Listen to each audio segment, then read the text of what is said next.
This episode of The Lou Rockwell Show is sponsored by... Do you want liberty in your lifetime? The Free State Project is our best chance. We are people who know that liberty will not be achieved by more of the same tactics and are committed to a strategy that will work. Check us out on the web at freestateproject.org. That's freestateproject.org.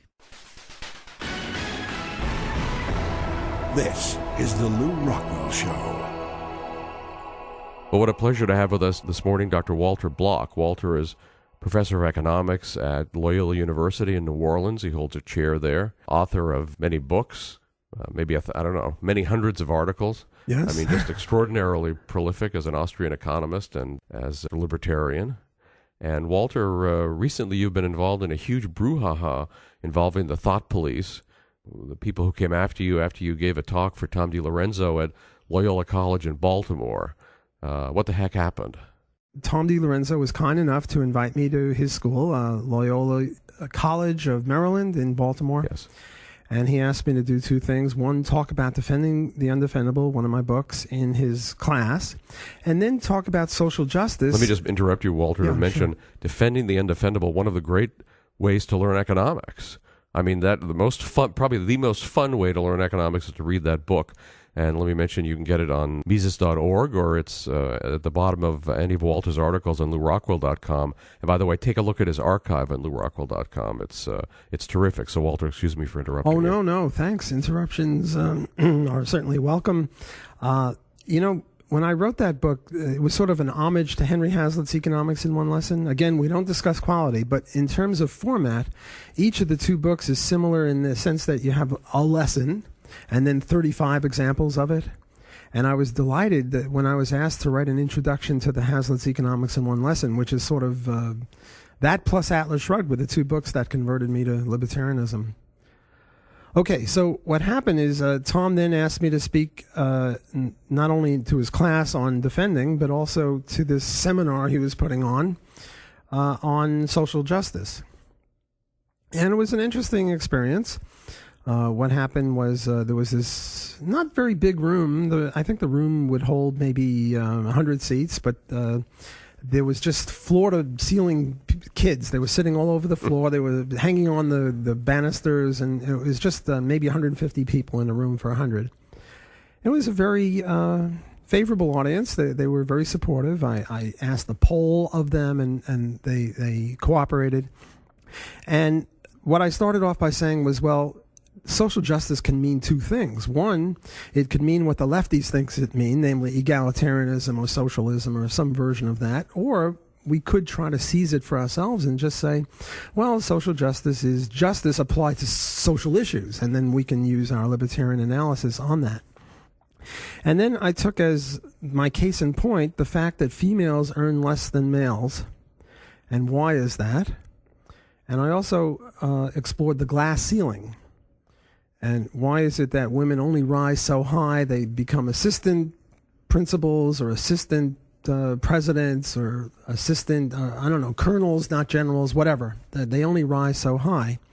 And I gave an analysis very similar to what Jim Guillotte gave the other day here at the Austrian Scholars Conference, namely there's a bell curve. And while men and women have equal ability on average, the men are spread out all over the place. Their standard deviation or their variance is much bigger. The way Jim Guillotte put it, they're dumbbells and Nobels, whereas the Nobel Prize winners, whereas women are more clustered toward the center. So if you go out to the right tail, where the presidents and the chiefs and the grandmasters in chess reside, men outnumber women to a gigantic degree, and that's why we have the bell curve. And I gave socio-biological reasons why this should be the case, why it's necessary, based on our biology, that it would be that way. And I also said that the male-female differences are mainly to do with marriage. Marriage is asymmetrical.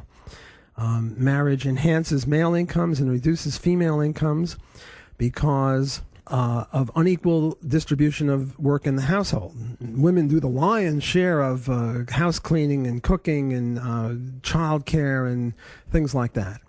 And I gave the example, since I was in Baltimore, of that swimmer, what's his name? Phelps. Michael Phelps. Michael Phelps. And I said, I'll bet you Michael Phelps is not a world-class cellist. Why? Well, because he's in the pool all day, and if you want to be a world-class cellist, you got to play the cello a lot, 6, 8, 10 hours a day. He's no Yo-Yo Ma. And if women are busy doing housework, they have to do it at the cost of something, because there are alternative costs. They're only 24 hours in a day. So they have to do something else less well than would otherwise be the case did they not do all this housework, and that's why they make less money. And I gave 2 proofs. The first proof, or evidence, or whatever you want, a demonstration of this, was the fact that if you take all men and all women, there is a wage gap of some 30%. But if you take married women and married men, the wage gap is gigantic. It's more like 60%. Whereas if you take never marrieds, people who have never been touched by the institution of marriage, there is no wage gap. And the 70% ratio, or the 30% gap, is an amalgamation of a gigantic gap of marrieds and no gap of non-marrieds. And since there are more marrieds than non-marrieds, you get a 30% gap. And if you take the ratio of, forgetting about marriage or not, but using a proxy variable for marriage age, namely if you take males and females aged 18 to 24, again, there's no gap. Let's take a quick break, and we'll be right back. Is the growth of government driving you crazy? Is it frustrating you that you can't do anything about it? Now you can. Join the Free State Project. Move to New Hampshire and get active with other liberty activists who have already slowed the growth of government in New Hampshire. Go to freestateproject.org. So it's got nothing to do with sexism or anything like that. The market is not sexist. It's just that this phenomenon of marriage. So you were placed under arrest. Well, not quite. And then I gave the second proof. I said, well, if it was really true that men and women had equal abilities and women were paid a lot less than men, wouldn't this open up a profit opportunity? Wouldn't everyone want to hire a woman? And if they did, they could undercut or undersell the people who are hiring men. Namely, this can't last. So those were the 2 proofs. And that pretty much ended my discussion. I mean, it took me an hour to say this, and now I'm saying it in 5 minutes, but I'm just summarizing. Mm-hmm. And then during the question period, well, we had maybe 5 or 10 questions, and the very last question, just as we were sort of having to get out of the room because a new class was coming in or whatever it was, some kids said, well, what about the wage gap between blacks and whites?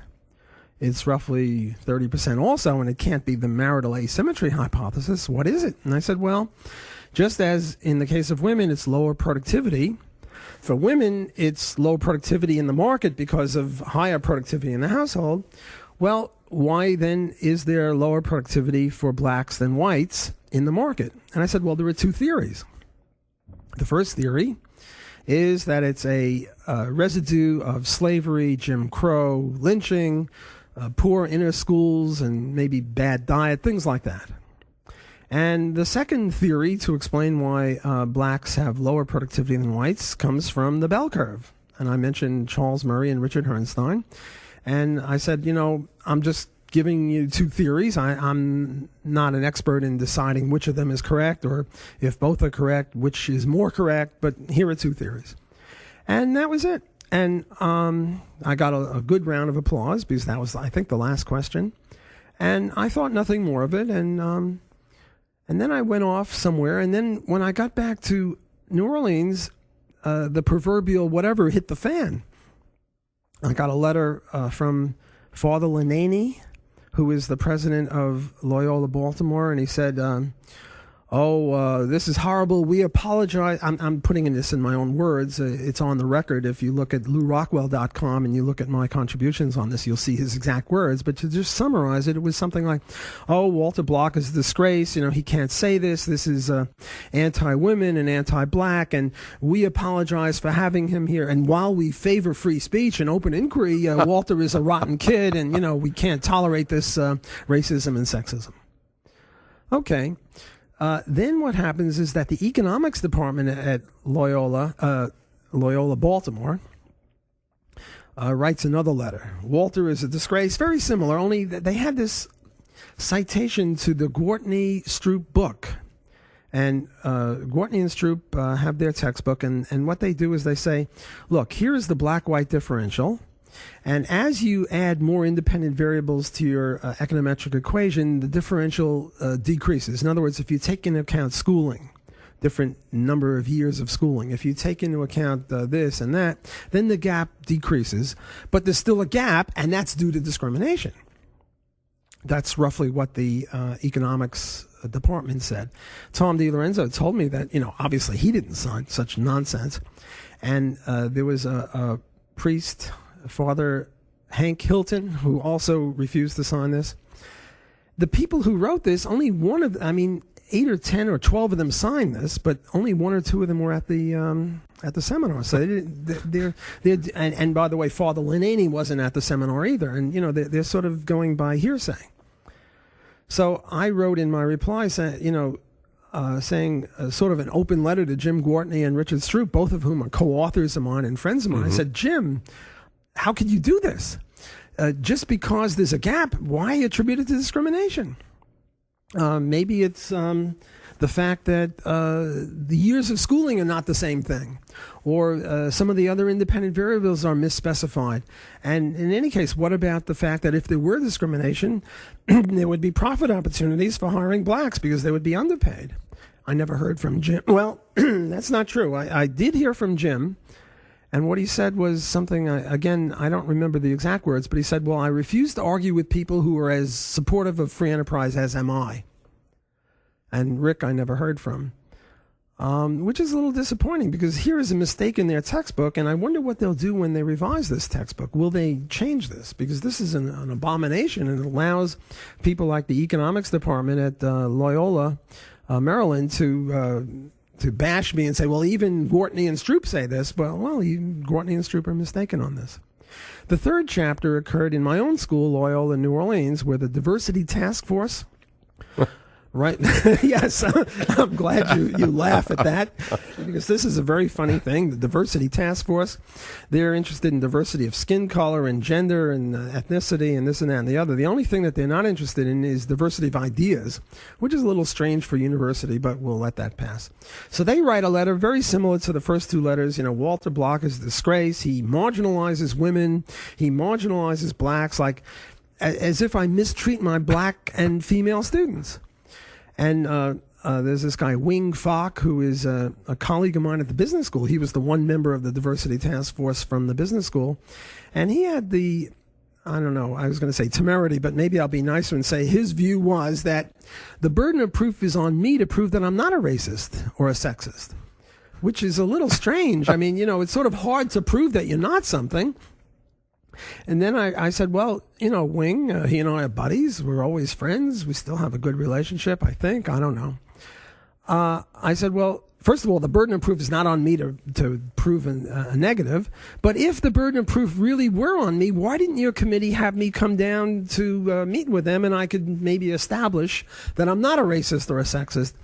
And he had no answer to that. And what I did is I wrote a request. I said, usually a professor gives reference letters to students, but I'd like my female and black students to write a reference letter to me in my behalf saying, well, you've had me for a semester or 2 or 3, and have I marginalized you? Have I disparaged your views because you were black or female? And I got all sorts of letters back saying, well, yes, you did disparage my views, but not because I was female or black, but you disparage everyone's views that doesn't agree with you, and it's a great class, and you keep us on our toes, and you argue with us, and you've been a great light in my career, and you co-authored this article with me, and I love you, and stuff like that, and this is crazy.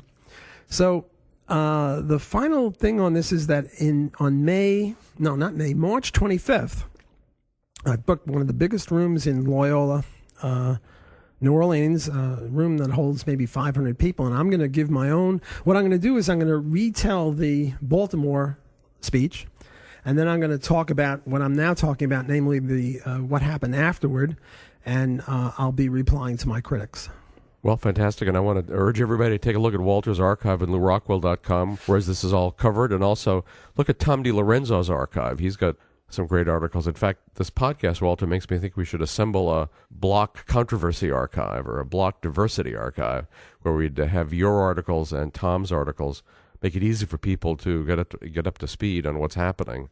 And this is, of course, an example of how free thought is being shut down in universities and other places in the country But this time they picked on somebody who was both tenacious and smart, and I think they've never encountered anybody like you. In fact, I'm not aware in all of academia where somebody has fought back so successfully and made them sorry they ever did it. And I know that the presidents of Loyola at New Orleans and Loyola at Baltimore are still getting angry letters from alumni and otherwise for people who are friends of the institution to denounce them for this horrible business. I think you've done some great good for your colleagues as well as for the cause of truth by fighting back, and that's not unusual for you, Walter Block. So thanks for coming on the podcast, and thanks for everything you do. Let me just respond to that. I don't know about tenacious and smart, but I am on sabbatical. And in one of my remarks, I said, don't pick on people who are on sabbatical because they've got plenty of time to fight back. And I just wanted to thank Tom DiLorenzo for inviting me, for supporting me. He's been magnificent. He's now inviting Walter Williams to come to his school and give roughly the same sort of speech that I gave. And I'd like to see Lenani and these other people say, by the way, Walter Williams is a black economist, and he's going to explain why blacks make less money than whites. And I'd like to see Lenani and the economics department at Maryland say, well, Walter is a racist. Walter Block, thanks a million. My pleasure. Thanks for having me. You've been listening to The Lou Rockwell Show. Produced by LouRockwell.com, the best-read libertarian website in the world. Thanks for listening.